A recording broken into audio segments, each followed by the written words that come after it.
ADPO 18 दिसंबर 2022 को जो exam हुई है, वर्ष 2021 की ये एग्ज़ाम है।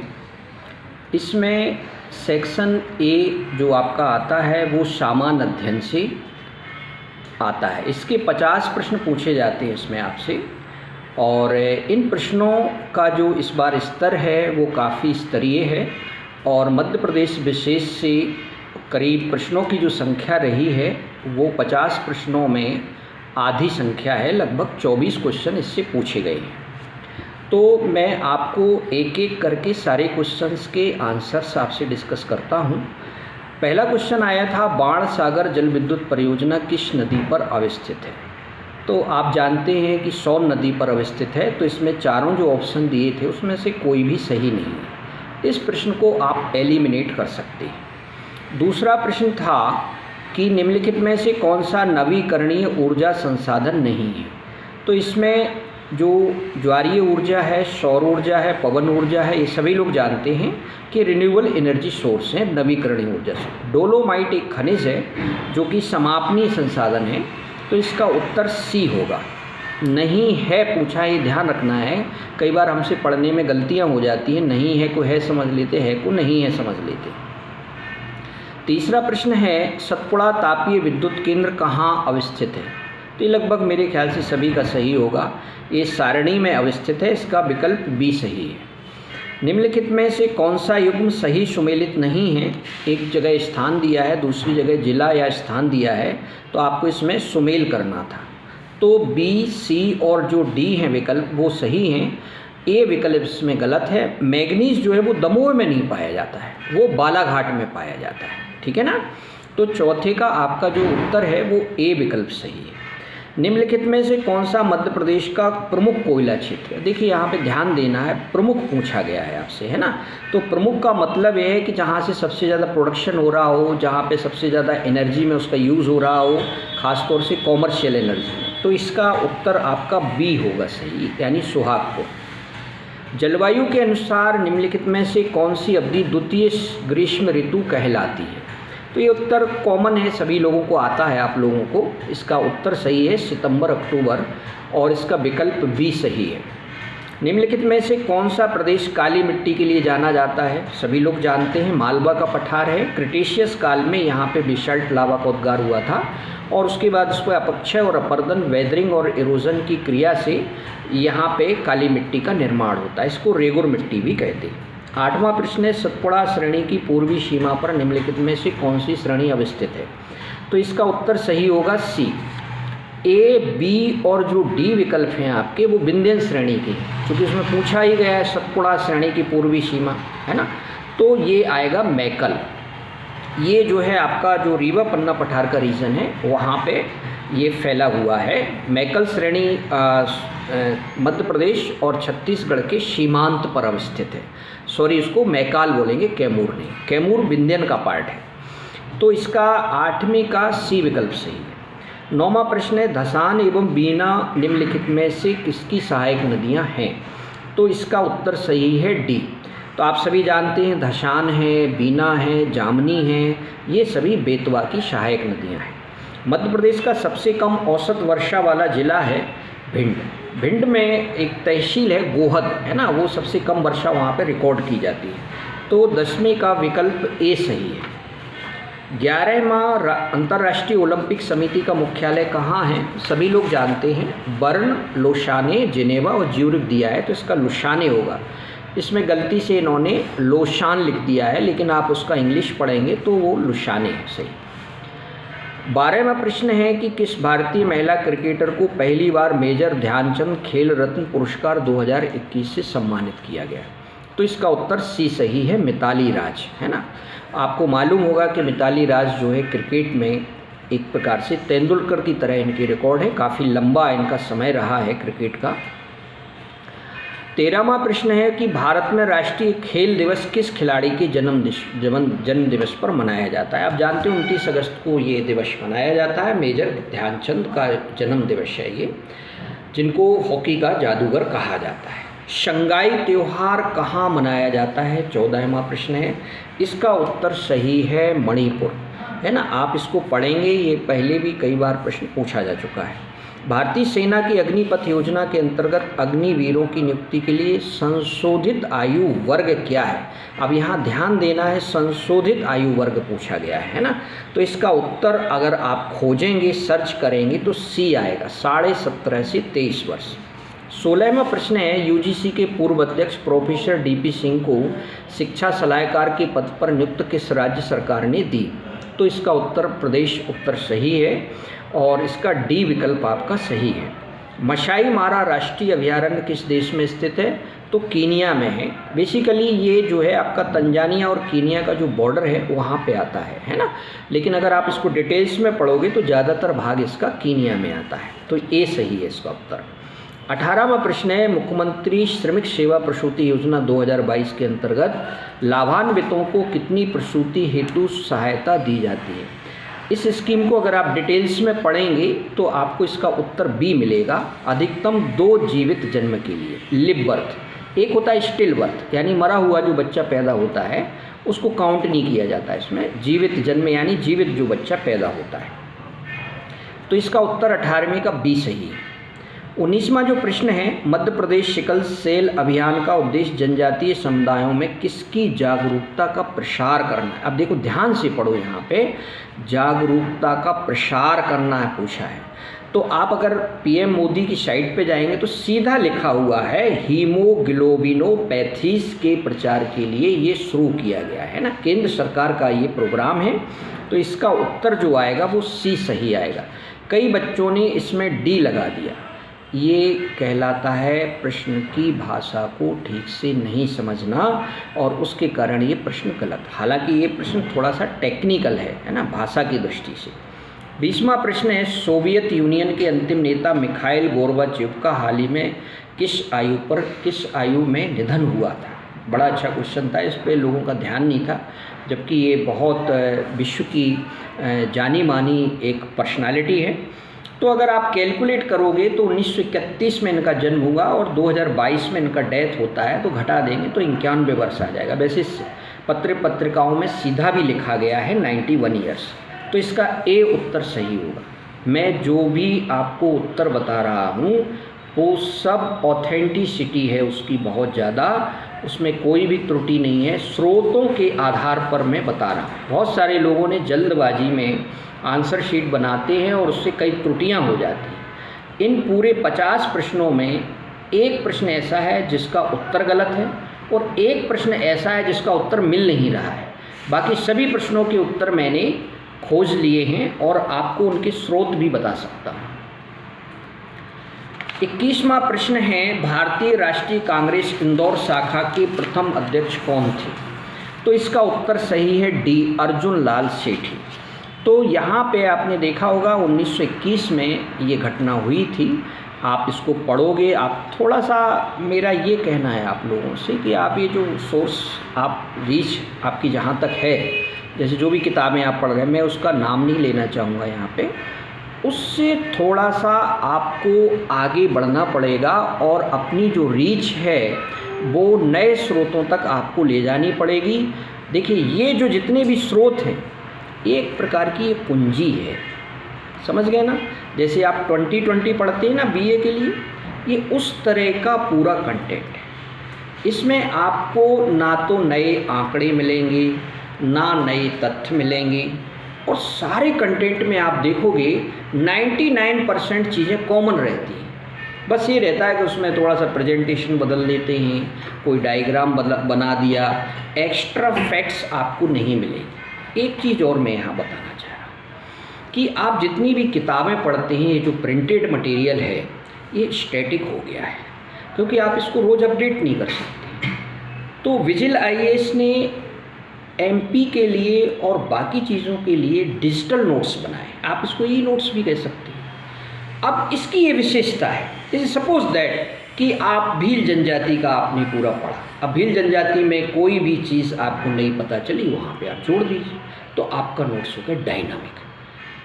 इसका मतलब ये हुआ कि रोज़ रोज़ भी आप अपने कंटेंट को अपडेट कर सकते हैं। ये जो कंटेंट है ये 18वीं शताब्दी का कंटेंट है, मध्ययुगीन है। आप किस फेज में आ गए हैं ये भी तो सोचो। आप नॉलेज सोसाइटी में रह रहे हैं, ज्ञानवान समाज है ना, तो आपको थोड़ा इस पर चिंतन करना चाहिए। और सबसे बड़ी बात, आप पेपर का ट्रेंड देखो किस ढंग से वो पूछ रहा है आपसे, है ना। 24 प्रश्नों में से बहुत सारे प्रश्न ऐसे हैं जो आपको इन पाठ्य पुस्तकों में नहीं मिलेंगे, यानी जो प्रिंटेड कंटेंट है। निम्नलिखित में से किस मेले का आयोजन जाम नदी के तट पर किया जाता है? तो ये सभी लोग जानते हैं, गोटमार। इसका डी सही है। 22वां प्रश्न है। 23वां प्रश्न है, मादर और दफड़ा का संबंध किससे? अब देखिए, इसको अगर आपने अंदाज में लगाया है, तुक्का लगा देते ना, कभी कभी सही भी बैठ जाता है वो। तो बहुत सारे लोगों ने बाद में इसमें तुक्का लगाया है, लेकिन उन्होंने ढूंढा नहीं है इसको, है ना। और मैं आपको सर्च करके इसका उत्तर बता रहा हूँ। इसका बी उत्तर सही होगा। जैसे बहुत सारे बच्चे अभी आए हमारे, पूछने लगे सर इसमें क्या होगा, तो बोले हमने इसमें बी लगाया। ज़्यादातर लोग बी ही बता रहे हैं। हमने कि बताने से नहीं, और स्रोत क्या है, स्रोत बताइए आप तो, क्योंकि बिना स्रोत के कोई भी बात आप किसी से, ये ऑब्जेक्टिव प्रश्न पत्र है भैया, ये सब्जेक्टिव थोड़ी है कि इसमें कुछ भी चल जाएगा। आपको वहाँ पे ऑब्जेक्टिव है, एक ही सही माना जाएगा। इस पेपर में एलिमिनेशन प्रश्नों की संख्या भी बहुत कम होगी। केवल एक प्रश्न हमने पहला बताया है, वही इसमें एलिमिनेट हो सकता है। सबके उत्तर आपको पुख्ता मिल गए। 24वां प्रश्न है, किस शासक ने उज्जैन में हिरण्य गर्भदान नामक यज्ञ करवाया था? तो दंती दुर्ग है, ये राष्ट्रकूट शासक था जिसने उज्जैन में ये यज्ञ कराया था। 25वां प्रश्न है, सी उत्तर सही है 24 का। 25वां प्रश्न है, किस लेखक ने रानी दुर्गावती की राजधानी चौरागढ़ की लूट का वर्णन किया है? तो इसका अबुल फजल है। अबुल फजल की अकबरनामा में इसका बहुत विस्तृत उल्लेख मिलता है।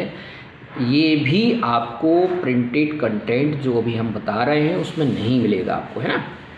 शरद जोशी की रचनाएं हैं, देखिए आपको पहली दो रचनाएं सब जगह मिल जाती हैं। आपको जो सी इसका विकल्प है, दूसरी शतः, ये आपको नहीं मिलेगा किताबों में।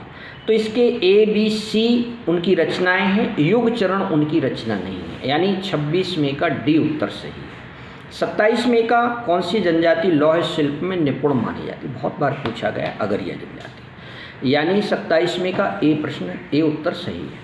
आदिवासियों की बोलियों में संवाद करने एवं सूचनाएं प्रसारित करने वाले सामुदायिक रेडियो का नाम क्या है?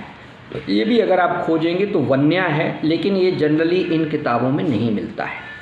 29वां प्रश्न है, ये पिछली बार का पूछा गया है, पद्मश्री पुरस्कार से सम्मानित है अवध किशोर जड़िया जी। अवध किशोर जड़िया का संबंध निम्नलिखित में से किस क्षेत्र से है? तो साहित्य एवं शिक्षा। बुंदेली साहित्य में इनका बहुत बड़ा योगदान है, तो वो इसलिए पूछा है। पद्मावत ग्रंथ में निम्नलिखित में से किस लोक नृत्य का वर्णन किया गया है? तो इसका विकल्प डी सही, यानी 30 में का डी राई। राई जो पद्मावत ग्रंथ है मालिक मोहम्मद जायसी का, उसमें लिखा हुआ सीधा, तो डी है। अब ये भी आपको परंपरागत स्रोतों से नहीं मिलेगा। प्रश्न आपने भी खोजा होगा, आप गूगल करके देखो। देखिए गूगल है या ये जो प्रिंटेड मटेरियल है या जो नोट्स आपके पास हैं, किताबें हैं, इनका जो है एक सीमा है, लिमिटेशन है, जो जैसा कि मैंने बताया डायनामिक नहीं हो सकते। आप खुद लॉजिक लगाओ। इलेक्ट्रॉनिक्स एवं सूचना प्रौद्योगिकी मंत्रालय की सूचना प्रौद्योगिकी, इलेक्ट्रॉनिकी एवं संबंधित क्षेत्रों के शोध एवं विकास कार्य करनी है, तो ये प्रमुख इकाई है ना। तो इसका सी डेक उत्तर सही है, ए। उसी को थोड़ा सा इन्होंने उलट पलट के लिखा है। फिर आता है 32वां, इनमें से क्या आर्टिफिशियल इंटेलिजेंस के सीधे संबंधित नहीं है? तो अगर आप इसको पढ़ा होगा आप लोगों ने, तो इसमें सी आएगा, नहीं है। यहाँ ध्यान से पढ़िएगा, कई लोगों ने है पढ़ लिया होगा तो गलत हो गया होगा। तो इसका सी विकल्प सही है। कंप्यूटर नेटवर्किंग जो है आर्टिफिशियल इंटेलिजेंस से रिलेटेड नहीं है। सुपरवाइज्ड लर्निंग है, अनसुपरवाइज्ड लर्निंग है, न्यूरल नेटवर्क है, ये एआई में आते हैं। पेगासस एक उदाहरण है। 33वां प्रश्न है, तो स्पाईवेयर का है। आपको पता होगा हमारी जो भारत सरकार है वो इसका यूज़ करती है उन लोगों के खिलाफ जो कि देश विरोधी गतिविधियों में लगे हुए हैं। तो ये काफ़ी मामला जो है चर्चा में आया था, इसलिए पूछा है, लेकिन ये मामला है पुराना। तो 33 में का सी है, इजराइल का स्पाईवेयर है।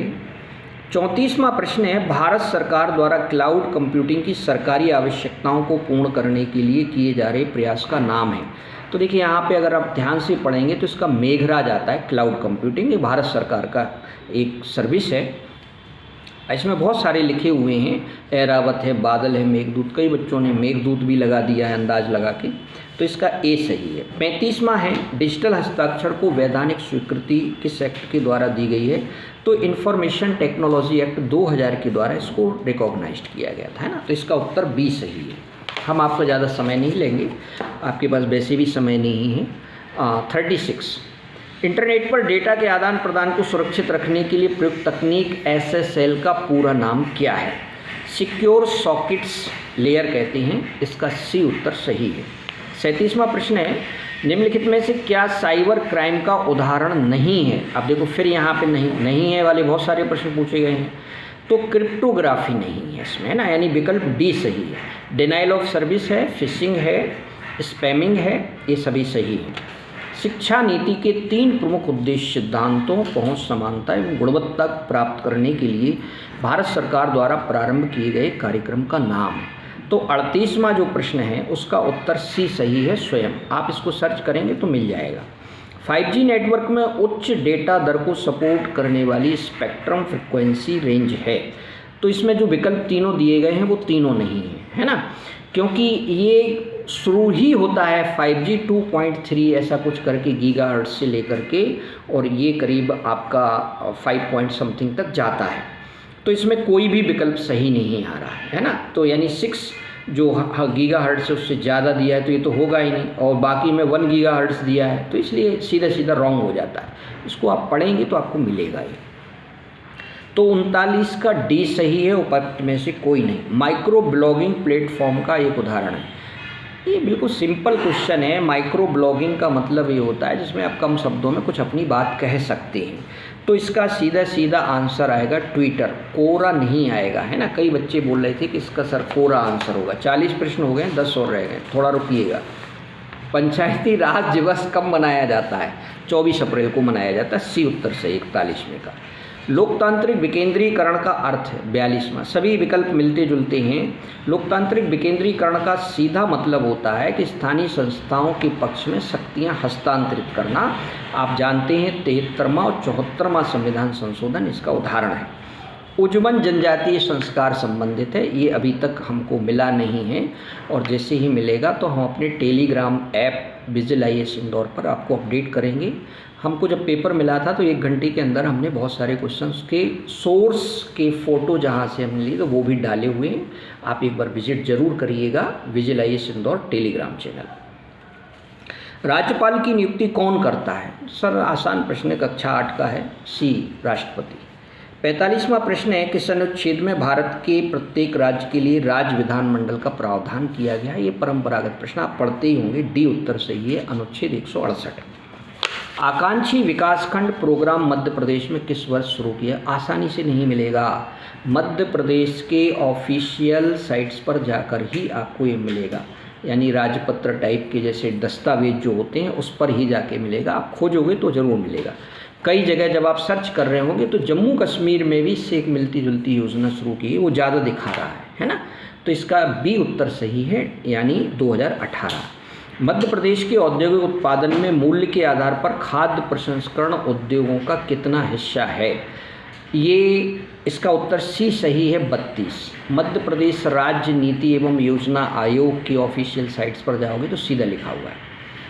किस अनाज को सामान्यतः सुपर फूड या उत्तम खाद्य कहते हैं? गेहूं और चावल जो है वो आपके सुपर फूड नहीं है, ये फूड ग्रेन है। तो इसका मिलेट्स, चूँकि 2023 मिलेट्स वर्ष बनाया जा रहा है इसलिए ये पूछा था। आपको ये भी ध्यान रखना है कि कोई भी क्वेश्चन आता है उसका एक कंटेस्ट होता है, संदर्भ होता है। 49वां प्रश्न है, 2011 की जनगणना के अनुसार, जैसा ये तो आप जानते ही हैं 20.3% है। 49वें का बी सही है। 50वां जो है अगर आपने मध्य प्रदेश का आर्थिक सर्वेक्षण पढ़ा होगा तो उसमें ये बी दिया है। हालांकि सरकार ने ये डॉक्यूमेंट पब्लिश नहीं किया इस बार, है ना, तो पिछला डॉक्यूमेंट था। तो आपको जैसे न्यूज़पेपर हैं, खासतौर से अंग्रेजी के समाचार पत्रों को आपको फॉलो करना चाहिए। तो आप जाओगे सीधे टाइम्स ऑफ इंडिया पे, सीधा मिल जाता है अपन को।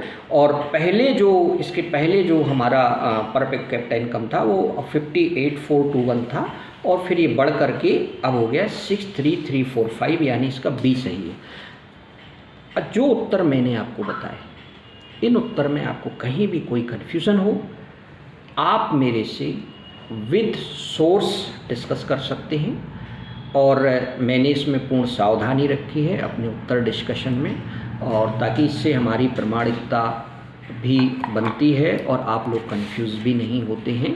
तो ये सभी जो हमने आपसे उत्तर डिस्कस किए, इस पर एक बार विचार करिएगा। और आपको कोई भी प्रश्न इसमें ऐसा लगता है कन्फ्यूज़न है, तो आप हमारे YouTube पर जा कर के वहाँ पे आप कमेंट कर सकते हैं। हमारा जो है